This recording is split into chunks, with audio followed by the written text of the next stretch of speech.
If you like this video, don't forget to subscribe, like, share, and comment.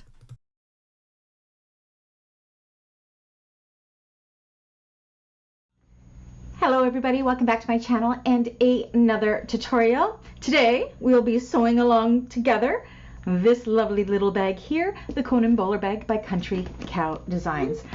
I gotta tell you, this is one of my favorite sews. It is so satisfying. There are minimal pieces to cut out. It is a great scrap buster, believe it or not, and it is such a quick sew. So you can see it is a smaller bag.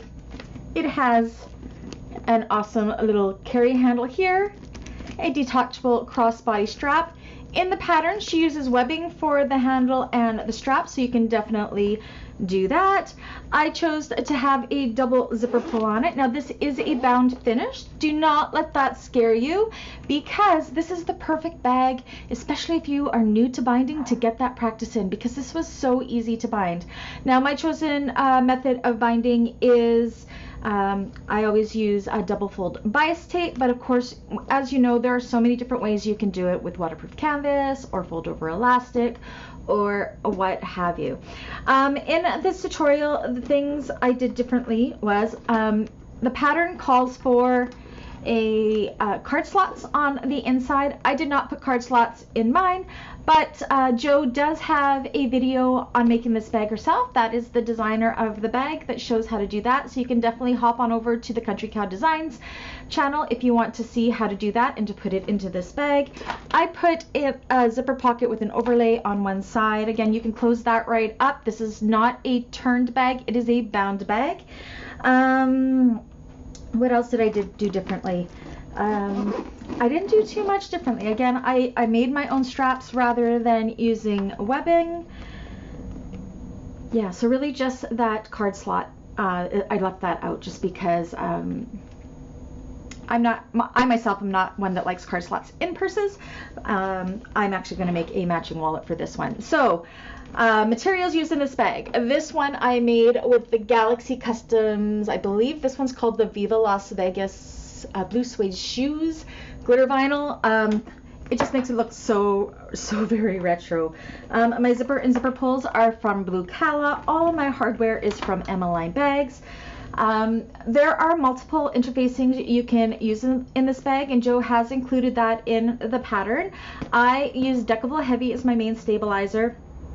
My cotton pieces I lined with EB Fuse Light, which is equivalent to an SF101 or another medium woven interfacing. I get my EB Fuse Light and my Decovil Heavy from Emmaline bags. But yes, so very minimal interfacing as well. You could also use a fusible foam if you wanted to in this. Just very important that you keep those interfacing outside of the seam allowances, because it is a bound bag, and especially if your machine is sensitive to thicknesses, you will want to have the least amount of thickness in those seams for when you go to bind it. What else? I don't know. This is just one of my favorite bags to make. I just love it, and it completely changes how it looks based on what materials you choose to use. I've made this in Mora's, and it is such an elegant little bag made in Mora's. This one is super fun in glitters. You could use cotton prints and it would be gorgeous as well. It's just I don't know. Thank you, Jo, so much for donating this pattern to the tutorial. I appreciate you. And if you needed a slowed down version of this, we had done this for the Thursday 2023 September classes. So if you wanted play-by-play in real time making this, you can definitely subscribe to the membership side and watch the replays of it. But yeah, you're going to be super pleased with how fast this one comes together. So before we get started, again, I would like to thank all of you for supporting my channel. If at any point in time you do like this video, please do give it a thumbs up or leave a comment down below. Every like and every comment goes a long ways for us YouTubers. If you haven't already, please do subscribe to my channel if you like what you see. And how about we get to making this bag? Right, so we're going to need some rivets, number 5 zipper tape, some binding of some sort, a slider, 2 swivel clasps, 2 D-rings, some purse feet. I'm using 3 zipper pulls and my nameplate. You're going to need your handle and your crossbody strap pieces, your main and lining main pieces with their interfacings already on, your bottom exterior and main, your pocket pieces, your gusset pieces, the wide and the narrow ones, your exteriors and linings. I'm going to go off camera and do my crossbody strap and handle pieces. There's a class on how to do that down below in the description. For your handle piece, top stitch it with a 1/4 inch seam allowance rather than an 1/8 inch. That is what that looks like. Now you're going to go into your pattern and make the marks as per the pattern measurements. This is going to help us make our handle into our crossbody connector. It's truly fabulous. So make the marks on both sides. And once you have done the marks as per the pattern measurements, you can go ahead and set the handle aside until later. Okay, so now I am going to take my wide gusset pieces. I'm going to find the long side centers and just folding it in half and making snips. You'll notice my Decovil Heavy is already fused outside of the seam allowances. Do the same for the lining piece.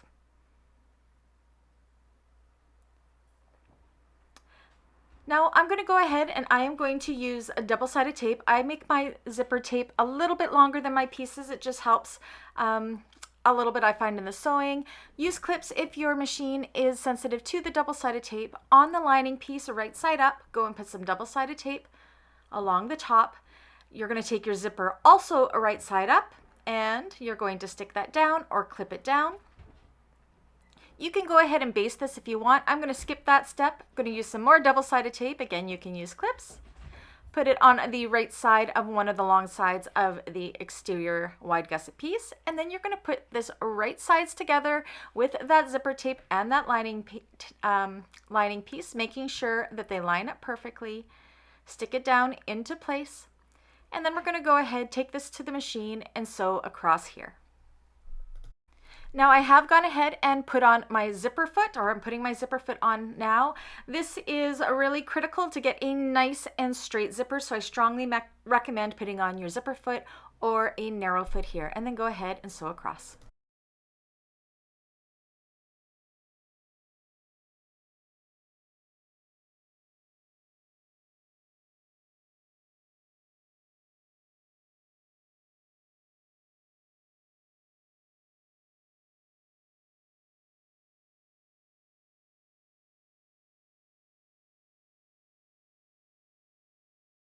Once that is done, what you want to do is you want to press both the exterior and the lining pieces wrong sides together away from the zipper tape. Because I'm using vinyl, I do like to use some double-sided tape here. Again, only do this if your machine is not sensitive to double-sided tape.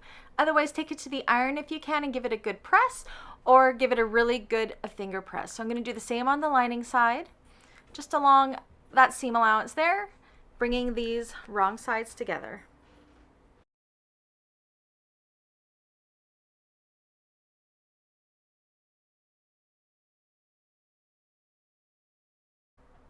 Once that's pressed nicely, we're going to go ahead and we are just going to top stitch across here with an 1/8 inch seam allowance.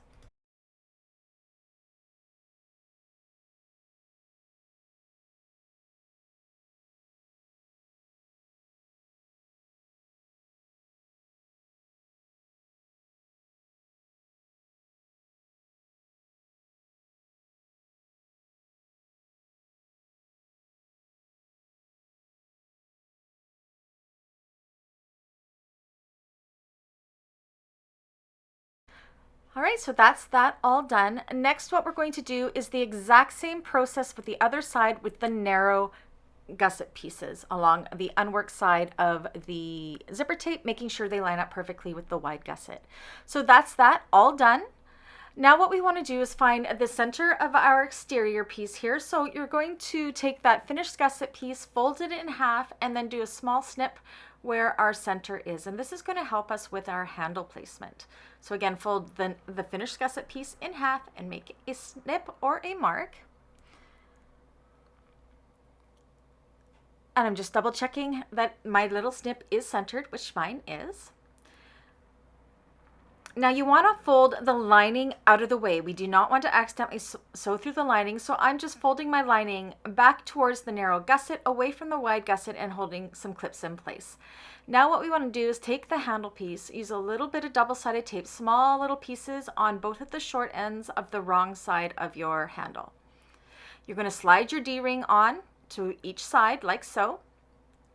Take your tape off and you're going to match that handle up nice and centered with the center snip. Now I found this lined up perfectly right up against my top stitching, so you could also use that as a guide. So we're going to work with one side first. We're going to top stitch up here with 1/8 of an inch across that first line we did and back down the other side. So this is attaching it on. I'm going to go ahead and switch into my standard foot here. I no longer need that zipper foot.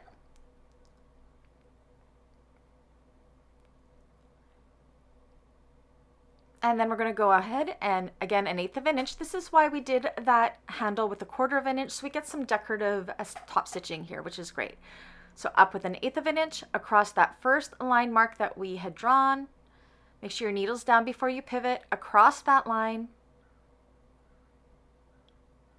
and back down the other side.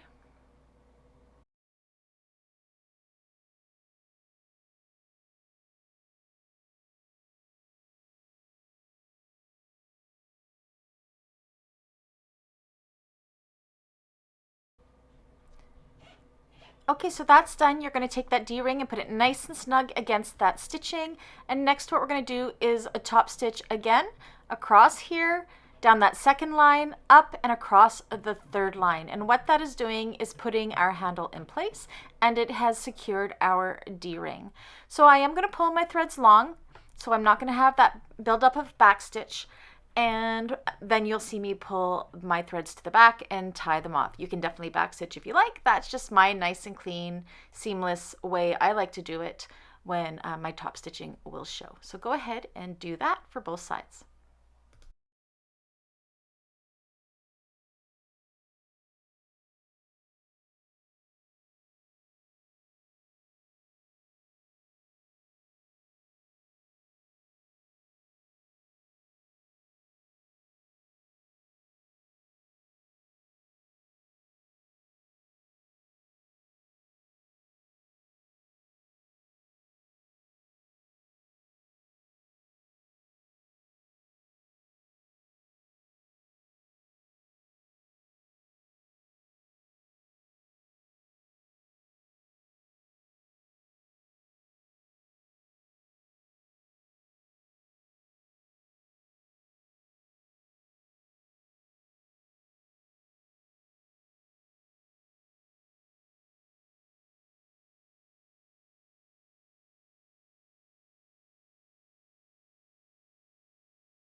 Okay, so that is what this looks like. I've done both sides. You can see how we were a little bit longer, which created our handle, which is perfect.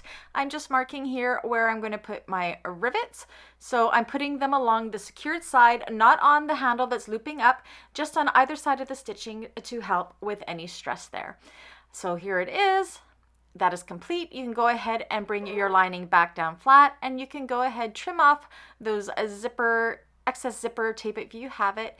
And then we're going to baste around all the raw edges so the lining and the exterior are all one piece. That's all basted. We can set this aside for now and pull out our bottom exterior piece. Now we're going to go ahead, use and find our side centers and our long side centers of our bottom piece, so all 4 sides. So just fold it in half and make your snip or mark, the long sides and the short sides. And then as per your pattern measurements, you are going to follow that to mark where you will be placing your purse feet. I am using 4, so what I like to do is measure it out first, and then I just draw a little dot where I'm going to place those on the wrong side for all 4, and then you will go ahead and install those as per your manufacturer's instructions. I do have a class for these down below in the description if you need a class on how to install purse feet. I also like to go ahead and put a little bit of duct tape on the wrong sides just to go ahead and secure those prongs even more. So now we're going to take our lining and our exterior bottoms and that finished gusset piece, and we're going to put them together. So we're going to take our gusset piece and our exterior bottom piece and put them right sides together like so. Clips to hold in place. Now take the lining piece and put it right sides together with the lining piece, and you'll see that these two bottom pieces are now holding our kind of sandwiching that gusset piece. We're going to go ahead sew across here with a 3/8 of an inch seam allowance.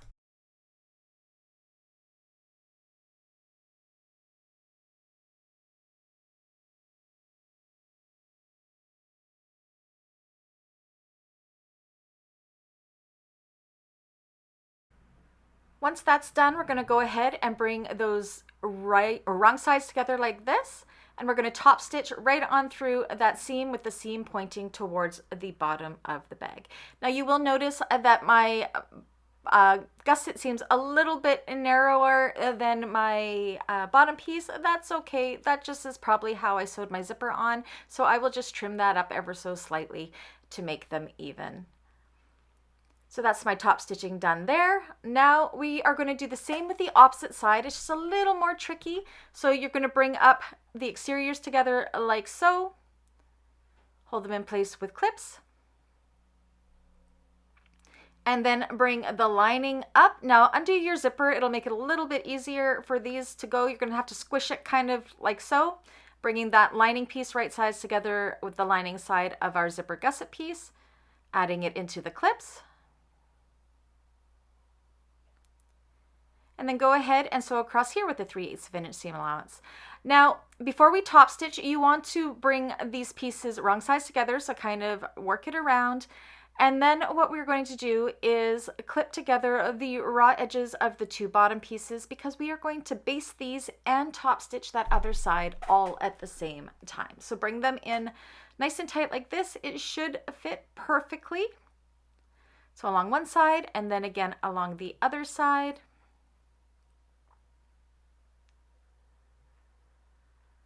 And then again, we're going to sew the raw edges together. Start at one raw edge where our last top stitching was. Sew down that first raw edge across the seam we haven't top stitched, and then down the other side. So down here, across, and up again.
Here we are, our gusset and top are all done. We want to find our centers now.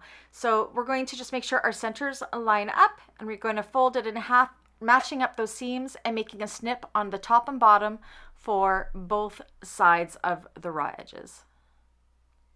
Now I also found my quarter sections here. I'll show you how I did that, but I didn't really need to do them. I think it would have fit just fine, but I will show you how I find my quarter section centers as well. It might help you distribute your fabric evenly a little better between those marks, but it's not necessary. So what I did was I brought my centers that are already snipped together of the top and bottom, matched them up, and then pulled the sides over like so, and made my quarter section center marks as well. That is not done in the pattern. It is not necessary. I just always do this when I bind a bag. So it helps me know that I have my panels nice and centered on there. So this is a Brandy thing right here. Okay, so I've already gone ahead and put on my nameplate on my exterior front. And I've also installed my zipper pocket. If you need a class on how to do that, it's down below in the description. So now what we want to do is we want to find our top and bottom centers of all 4 of these pieces. So go ahead and do that, folding it in half and making your snips or marks, and then finding the quarter sections. Again, this isn't necessary. This is what I like to do, matching up the top and bottom centers, folding it flat, and that should give us our side center quarter sections. So do that for all 4 pieces.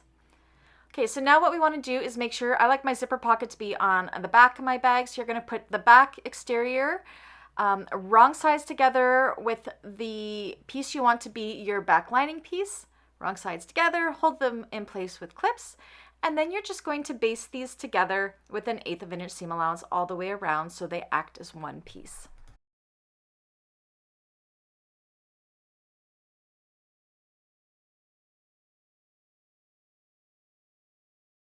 Okay, so that is done, and now it's time to attach them to the gusset. Now we're going to be matching up centers. You want to make sure your front is going on the narrow gusset side. So I'm going to match up my top centers. These are right sides together, so I have my gusset wrong side out. Match up that top center first with a couple clips. Match up the bottom center, again making sure the front main panel is being attached to the narrow gusset piece. Otherwise your front will be on the back. Match up your bottom pieces, go ahead and match up your quarter sections. Now I found when I was doing this, my quarter sections didn't necessarily match up perfectly, which was okay. Again, the quarter sections are something that I added in, and I don't think you necessarily needed them for this pattern. But yes, match up those quarter sections and then go ahead and evenly distribute the fabric in between those marks. But if you have to adjust that quarter section a little bit, that is okay too, as long as the top and the bottom centers match up. Use a lot of clips here. You don't want this sliding around.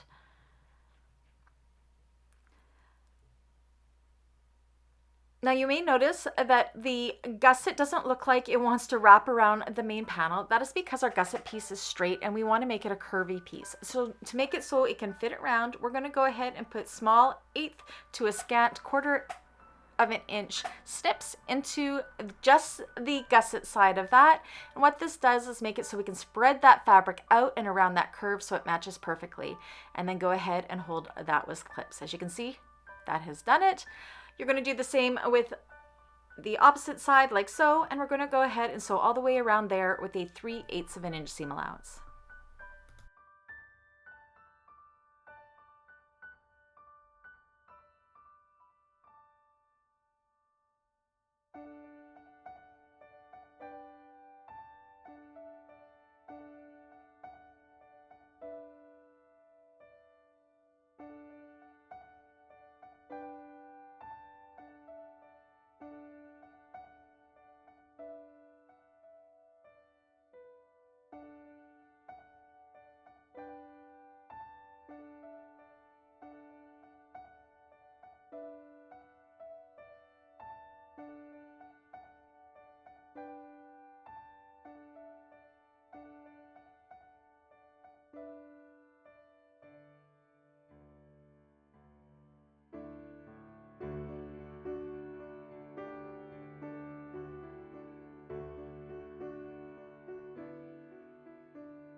Once that side is on, just kind of run your finger along that seam to make sure you have no puckers and that everything was caught. It feels great. Now we're going to do the exact same thing with the opposite side, putting it right sides together and sewing it on with a 3/8 of an inch seam allowance all the way around that second side. So here's what that looks like so far. I'm going to run my finger along again just to make sure everything was caught and it feels good, and it does.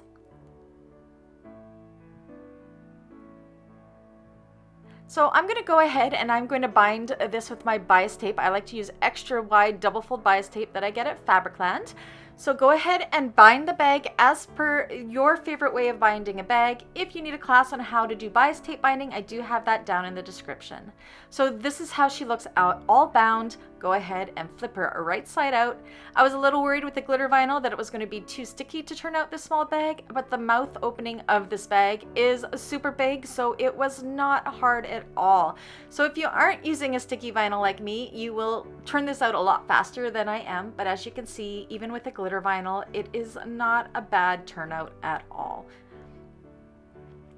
So once you get it all turned out, kind of give it, massage it along that binding to get those nice and crisp seam allowances, or along that seam. Make sure all the corners are poked out. You may want to set your seams with clips just to make sure the memory goes there a little faster, but really just a little massaging and a little tugging and a little squishing really worked well for this. So would you believe that is it? How fast of a sew was that? All you have left to do really now is to attach your crossbody strap, which we have already done. So go ahead and attach that on as soon as you are done all of your pressing. I am doing tons of it here apparently.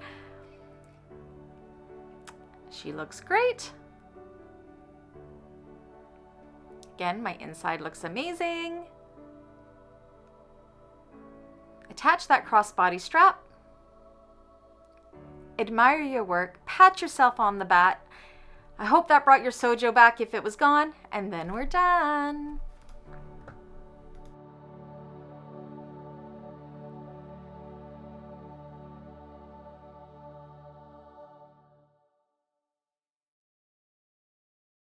That's it. That's all. Fast sew, hey, like amazing. I'm planning on getting a couple more of these done, maybe in the other glitter vinyls, because I just love it in glitter for my market season craft fair tables. So again, a super fast sew, great for markets, and it just looks so amazing. So yeah, that is it. Again, if you like this video, please do give me a thumbs up. If you haven't already, please do subscribe. If you'd like to support my channel further, you can always buy me a coffee. That's down below in the description how to do that. And again, check out my membership side of the channel just in case there is something there that sparks your fancy. There's over 200 videos on the membership side, so lots of content there if you want to check it out. Anyways, until the next one, I'll catch you guys later. Bye!